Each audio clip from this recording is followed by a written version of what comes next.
because there's been like increasing standards of living in America, and isn't that in one way like a justification for it? Why it's still around? Why capitalism, from my understanding, has triumphed and it's still strong? No, it's not.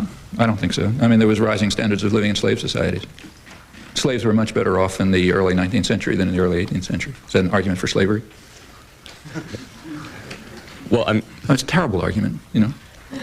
I mean, any system, in fact, you could give that argument for Stalinism. There was very substantial economic growth in the Soviet Union. It's the second world, not the third. It was, until 1989, it was the second world, not the third world. Now it's back in the third world because it's undergoing capitalist reforms. Something you're not allowed to say, incidentally, but if you read, you'll notice. They've had 10 years of capitalist reforms which have driven them right back into the third world where they came from. And in fact, if you really want to be serious about it, the slave owners were giving arguments rather like yours. So slavery, very much like it. Read, say, George Fitzhugh, who was the leading spokesman for the American, South, slave owners in the South, at the time when it was becoming a serious issue, like around the 1840s. He had pretty powerful arguments in favor of slavery. What he was saying is, look, the reason you Northerners are against slavery is because you're anti-Negro racists. We are not racists. We think that you should take care of your subjects. So we treat them nicely. And we even do that on economic grounds because they're our capital.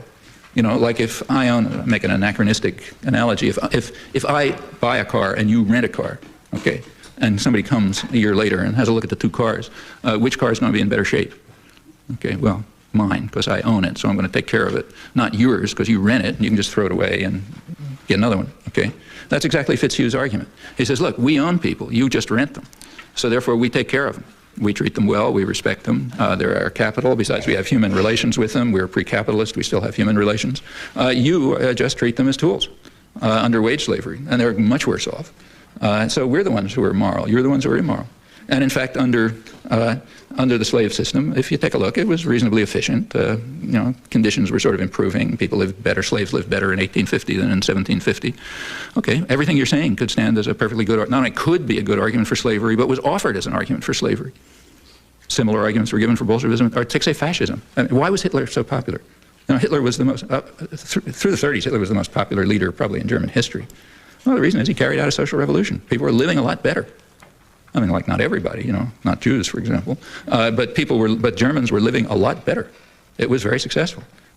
Hitler either understood or figured out, or his advisors did, that large-scale state expenditures could rescue a morbid capital economy from destruction. Pretty much what American business learned during the Second World War. And he was doing it, and it was the economy was booming, people were better off, and so on. Is that an argument for fascism? No.